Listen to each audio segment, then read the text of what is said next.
Steve Harvey had been hosting Family Feud for more than a decade, and during that time, he had developed an almost supernatural ability to read people. He could tell when contestants were nervous, when they were overconfident, when they were hiding something, or when they were carrying emotional weight that had nothing to do with the game they were about to play. On this particular Tuesday afternoon in January 2025, as he prepared to welcome two families onto the stage, Steve felt that familiar intuition signaling that something unusual was about to unfold. The Richardson family from Philadelphia stood on one side, and the Thompson family from Sacramento stood on the other, but there was an energy in the studio that suggested this would be far from a typical episode. What would transpire over the next hour would become one of the most shocking and emotionally charged moments in game show history. A confession so unexpected and devastating that it would stop Steve Harvey in his tracks and force everyone watching to confront uncomfortable truths about loyalty, friendship, and the betrayals that destroy lives. Before we explore this extraordinary story of deception, consequences, and the courage it takes to admit terrible mistakes, if you value honesty and accountability in relationships, make sure to hit that like button and subscribe to our channel so you never miss these powerful moments that remind us why integrity matters above all else. The Richardson family had traveled from Philadelphia to Los Angeles for their Family Feud appearance, and leading them was 45-year-old Katherine Richardson. Katherine was an elegant woman who carried herself with the refined composure of someone accustomed to professional success. She was a senior partner at a prestigious accounting firm, known in her industry for her meticulous attention to detail and her reputation for ethical business practices. Standing beside Katherine were her husband James, her two adult daughters, and her younger brother David. The family appeared close-knit and supportive, the kind of contestants who brought positive energy to the stage and made for compelling television because of their obvious affection for one another. What nobody in the studio knew was that Katherine's presence on Family Feud was not simply about winning money or having fun with her family. She had come with a purpose that had nothing to do with the game itself, a purpose that would soon become devastatingly clear. Standing on the opposite side of the stage was the Thompson family from Sacramento, led by 52-year-old Margaret Thompson. Margaret was a respected small business owner who had built a successful catering company over 20 years through hard work, dedication, and the kind of personal service that earned customer loyalty and community respect. Her husband Robert stood beside her, along with their son, daughter, and Margaret's elderly mother. The Thompson family radiated warmth and genuine happiness, clearly thrilled to be on the show and enjoying every moment of the experience. What made this particular matchup extraordinary was something that Steve Harvey did not know and could not have anticipated. Katherine Richardson and Margaret Thompson had once been best friends, closer than sisters, business partners who had built a company together and shared every aspect of their lives for more than 15 years. But they had not spoken to each other in over 3 years, not since a devastating betrayal had destroyed their friendship and their business partnership in the most painful way imaginable. Katherine and Margaret's friendship had begun 22 years earlier when they had met at a professional networking event for women entrepreneurs. Both were in their 20s, ambitious and determined to build successful businesses in male-dominated industries. Katherine was working as an accountant while dreaming of starting her own firm, and Margaret was developing her catering business while struggling to secure the capital and connections necessary for growth. They had bonded immediately over their shared experiences, their similar values, and their complementary skills. Katherine understood numbers and business strategy, while Margaret excelled at customer service and creative execution. Within months of meeting, they had decided to combine their talents and resources to create a business consultancy that would help other women entrepreneurs navigate the challenges of starting and growing businesses. Their partnership had been extraordinarily successful. Richardson and Thompson Business Solutions had grown from a two-person operation working out of Katherine's apartment to a thriving consultancy with 15 employees, an impressive client list, and annual revenues exceeding $2 million. They had been profiled in business magazines, invited to speak at conferences, and recognized as leaders in their field. More importantly, their friendship had deepened through years of working together, supporting each other through personal challenges, celebrating successes, and building something meaningful that reflected their shared values and vision. They had been in each other's weddings, had been present for the births of each other's children, and had considered themselves not just business partners but family. Their husbands were friends, their children grew up together, and their lives were completely intertwined in every meaningful way. The betrayal that destroyed everything had been as unexpected as it was devastating. 3 years earlier, Katherine had discovered that Margaret had been systematically embezzling money from their business for over 5 years. The scheme had been sophisticated and carefully hidden, involving false invoices, diverted payments, and manipulated financial records that exploited Katherine's trust and Margaret's access to the financial systems. Margaret had stolen over $400,000 from the company, money that should have been reinvested in growth, distributed as profits, or saved for security. When Katherine uncovered the theft through a routine audit that revealed inconsistencies Margaret had not anticipated, the discovery had shattered everything Katherine believed about her best friend and business partner. The confrontation between Katherine and Margaret had been emotionally devastating for both women. Margaret had broken down completely, admitting to the theft and explaining the circumstances that had led her to betray her closest friend. Margaret's husband Robert had been diagnosed with early-onset Alzheimer's disease 6 years earlier, and the medical costs associated with his care had been astronomical. Their insurance had covered only a fraction of the expenses, and Margaret had exhausted their savings, taken out loans, and mortgaged their home trying to pay for the specialized care and experimental treatments that offered Robert his only hope for slowing the disease's progression. In desperation and shame, unable to admit to Katherine that she was drowning financially, Margaret had made the terrible decision to take money from the business, telling herself it was a temporary loan that she would repay once Robert's condition stabilized or their financial situation improved. But the theft had continued for years, growing larger as Robert's care became more expensive, and Margaret sank deeper into debt and deception. Katherine had been faced with an impossible decision. The woman who had stolen from her was not just a business partner but her closest friend, someone she loved like a sister. Margaret's husband was suffering from a devastating disease, and her theft had been motivated by desperation rather than greed. But the betrayal was enormous, the theft substantial, and the violation of trust complete. Katherine had consulted with attorneys, considered her options, and ultimately made a decision that prioritized legal accountability over personal compassion. She had reported the theft to the police, cooperated with the investigation, and provided all the evidence necessary to build a strong case against Margaret. Margaret had been arrested, charged with embezzlement and fraud, and faced the possibility of significant prison time. The legal proceedings had been lengthy and painful. Margaret had pleaded guilty to all charges, accepted full responsibility for her actions, and expressed profound remorse for betraying Katherine's trust. Her attorneys had argued for leniency based on her previously spotless record, the circumstances that had motivated the theft, and her complete cooperation with authorities. The judge had been somewhat sympathetic, but had also recognized the seriousness of the crime and the breach of fiduciary duty. Margaret had been sentenced to 2 years in prison, ordered to pay full restitution, and required to complete community service focused on financial literacy and ethics education upon her release. The sentence had destroyed what remained of Margaret's life.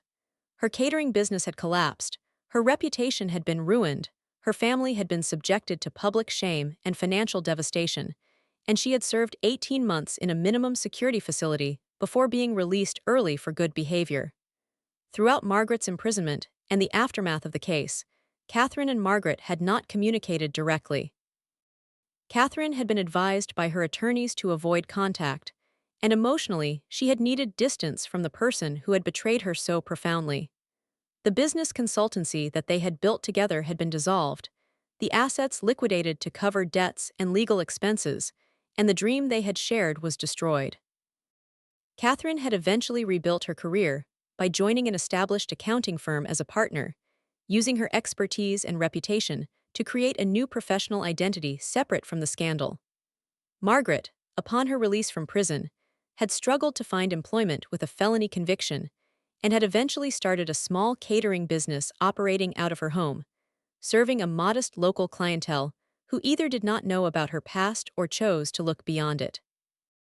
The fact that both women had been selected to appear on Family Feud at the same time was purely coincidental, the result of separate applications submitted months apart and a scheduling decision made by producers who had no knowledge of the history between the families. When Katherine had arrived at the studio and seen Margaret standing on the other side of the stage, the shock had been overwhelming. Margaret's reaction had been equally intense, a mixture of shame, fear, and the complicated emotions that come from seeing someone you loved and betrayed after years of silence. During the brief moments before taping began, the two women had made eye contact across the stage, and in that instant, Katherine had made a decision that she had been contemplating for months. She would use this unexpected opportunity to say what she had been unable to say for 3 years, to confront the betrayal publicly, and to force both of them to face the truth about what had happened and what it had cost. The game began with the kind of energy and enthusiasm that made Family Feud compelling television. Both families played well, answering questions with intelligence and humor, and Steve Harvey brought his characteristic warmth and wit to every interaction. He noticed immediately that there was tension between the two family leaders, a careful avoidance of eye contact, and a stiffness in their body language that suggested complicated history. During a commercial break, Steve asked Katherine if she knew the other family, sensing that there was something beneath the surface that might be worth exploring. Katherine had taken a deep breath and said something that would change the trajectory of the entire episode. She told Steve that Margaret Thompson had been her best friend and business partner, and that Margaret had stolen over $400,000 from their company, been convicted of embezzlement, and served time in prison for the crime. Steve Harvey's expression had shifted immediately from curious to shocked. He looked across the stage at Margaret, whose face had gone pale, and then back at Katherine. The producers were alerted to the situation, and quick decisions were made about how to proceed. Steve, to his immense credit, recognized that this was not a moment for entertainment, but for something more serious and profound. When the cameras started rolling again, Steve did something unprecedented. He stopped the game entirely and addressed both families directly, acknowledging the history between Katherine and Margaret and asking if they were willing to discuss it on camera. Both women, after a long pause, agreed. What followed was one of the most emotionally intense moments in television history. Steve invited Katherine and Margaret to stand at the podiums typically used for the face-off, creating a physical setup that reinforced the confrontation while also providing structure for what promised to be a difficult conversation. Steve began by asking Katherine to explain what had happened between them, to tell her story in her own words. Katherine spoke clearly and directly, describing the friendship she had valued, the business they had built together, and the devastating discovery of Margaret's betrayal. She talked about the feelings of violation and grief that had followed, the destruction of trust that had been more painful than the financial loss, and the difficult decision to pursue legal action against someone she had loved like family. Steve listened without interruption, and then he turned to Margaret and asked her to respond, to explain her actions and their consequences. Margaret spoke through tears, her voice shaking with emotion and shame. She acknowledged everything Katherine had said, accepted full responsibility for her choices, and tried to explain the desperation and fear that had driven her to betray her closest friend. She talked about watching her husband deteriorate, about the crushing weight of medical debt, about the shame that had prevented her from asking for help, and about the terrible logic that had convinced her that stealing from the business she co-owned was somehow less wrong than other alternatives. She described the guilt that had consumed her even while she was committing the theft, the relief she had felt when finally caught and forced to stop lying, and the profound remorse that had shaped every day of the 3 years since her crime had been exposed. Steve Harvey, who had built a career on humor and quick wit, showed a different side of himself in that moment. He spoke seriously and directly about betrayal, about the complexity of human motivation, about the difference between understanding why someone did something terrible and excusing them for it. He asked Katherine how the betrayal had affected her life, not just financially, but emotionally and relationally. Katherine talked about the loss of trust that had extended beyond Margaret to other relationships, about the way the betrayal had made her question her judgment and her ability to read people's character, about the grief of losing not just a business partner, but the person she had considered her closest friend. Steve then asked Margaret about the consequences she had faced beyond the legal punishment. Margaret described the 18 months in prison, the loss of her business and reputation, the strain on her marriage and family, the difficulty of rebuilding any kind of life with a felony conviction, and most painfully, the loss of Catherine's friendship, which had been in many ways more devastating than any other consequence. She talked about writing letters to Catherine that she had never sent, about wanting to apologize and explain and somehow make amends, but feeling that she had no right to ask for forgiveness after what she had done. The studio was completely silent, the audience transfixed by the raw honesty and pain evident in both women's words. Steve asked the question that everyone was wondering about. He looked at Catherine and asked directly whether she had forgiven Margaret, whether 3 years of distance and the punishment Margaret had endured had changed how Catherine felt about the betrayal. Catherine's answer was complicated and honest. She said that she understood Margaret's desperation and that she did not doubt the genuineness of Margaret's remorse. She acknowledged that Margaret had paid a heavy price for her crime through legal punishment and its lasting consequences. But she also said that forgiveness was not something she could simply decide to give, that trust once broken so completely could not be restored through understanding or time alone, and that the friendship they had shared was gone forever, destroyed by choices that could not be undone.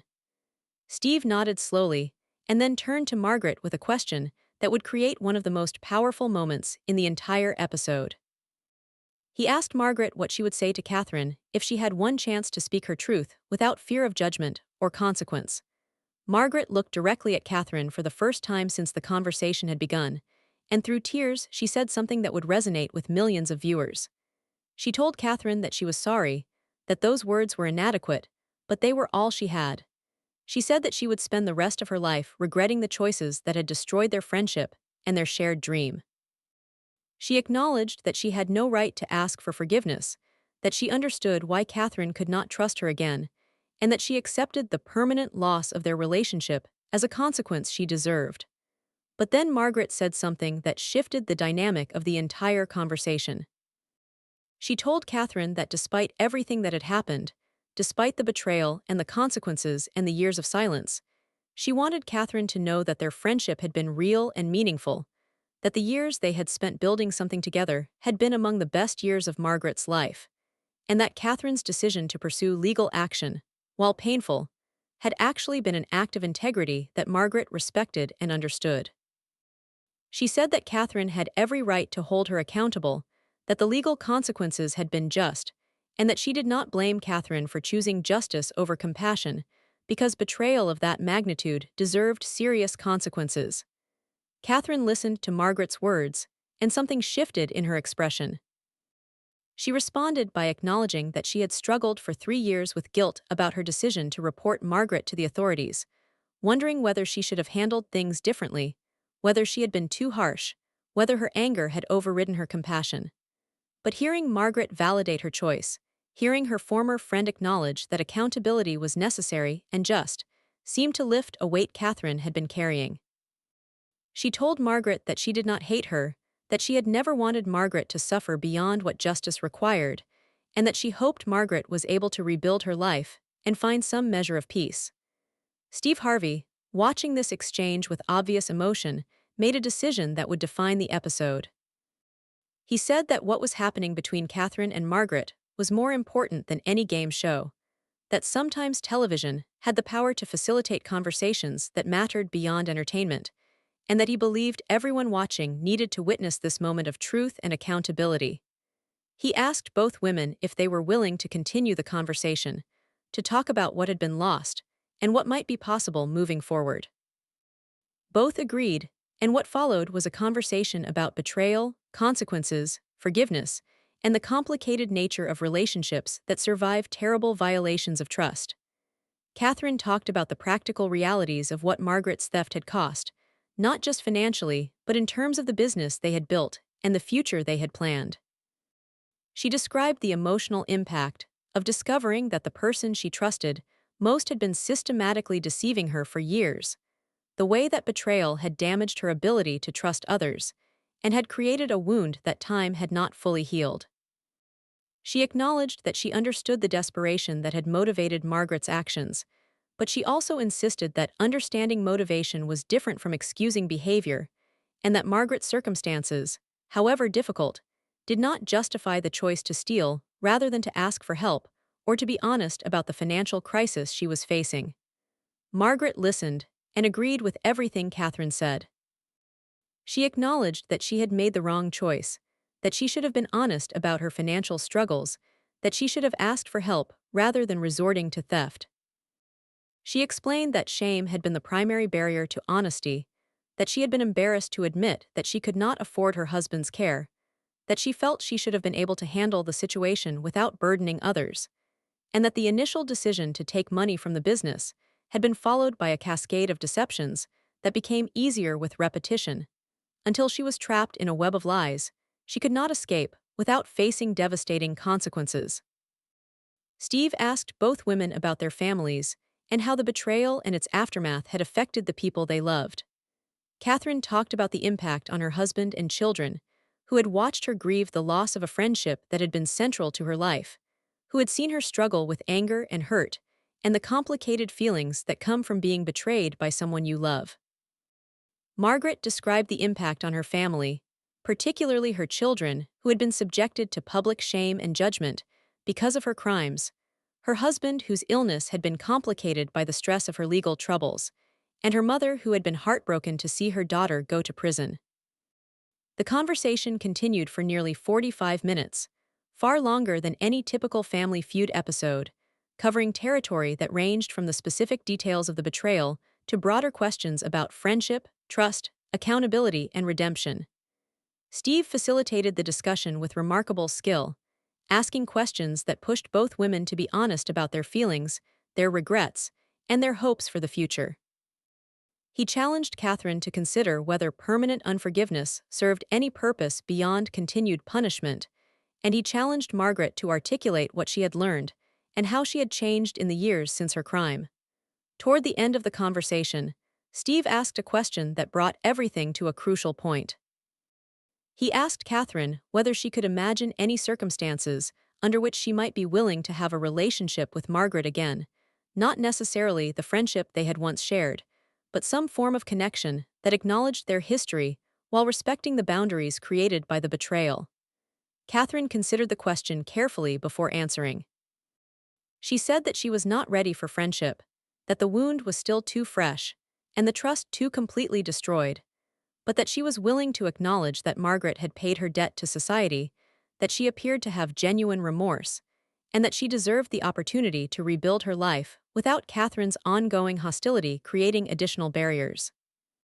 Margaret responded by thanking Katherine for even that limited acknowledgement, saying that she had not expected anything and that Katherine's willingness to see her as a person who had made terrible mistakes, rather than simply as a criminal, was more than she had hoped for. She told Katherine that she would never presume to ask for friendship again, that she understood that some betrayals permanently destroy relationships, but that she was grateful for the years of genuine friendship they had shared, and that she would always regret the choices that had ended it. Steve Harvey, moved by what he had witnessed, spoke directly to the cameras and to the millions of people who would eventually watch this episode. He talked about the complexity of human relationships, about the fact that good people sometimes make terrible choices, about the difference between understanding why someone did something wrong and excusing them for it, and about the importance of both accountability and the possibility of redemption.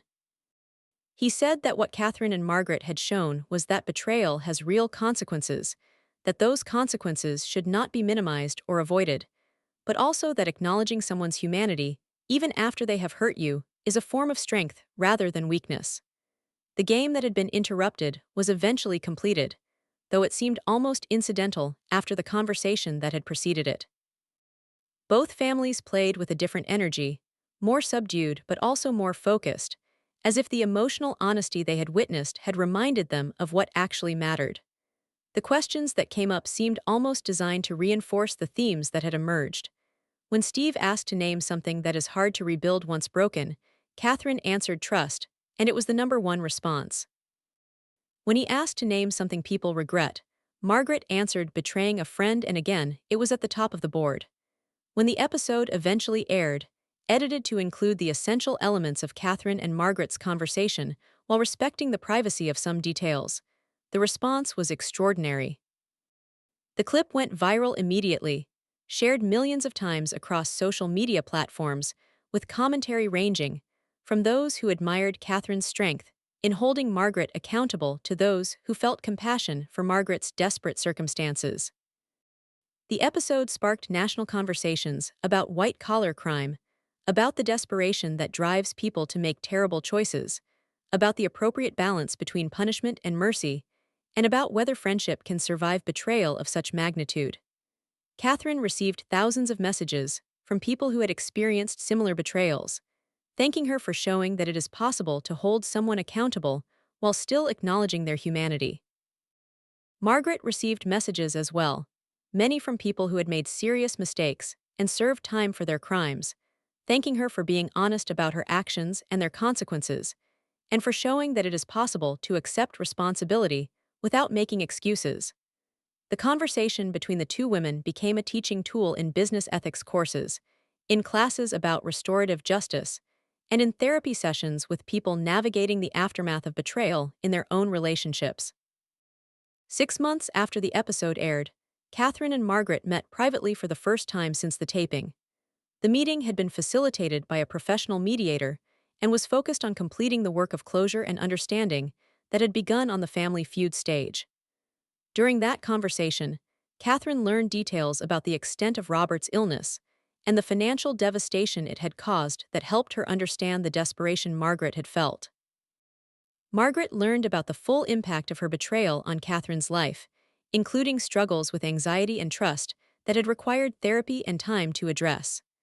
The conversation did not restore their friendship, which both women acknowledged was permanently lost, but it did create a form of peace that allowed both of them to move forward without the weight of unresolved anger and unspoken truths. If this story affected you, if it made you think about betrayal, accountability, forgiveness, or the complicated nature of relationships that survive terrible violations of trust, hit that like button and subscribe to our channel.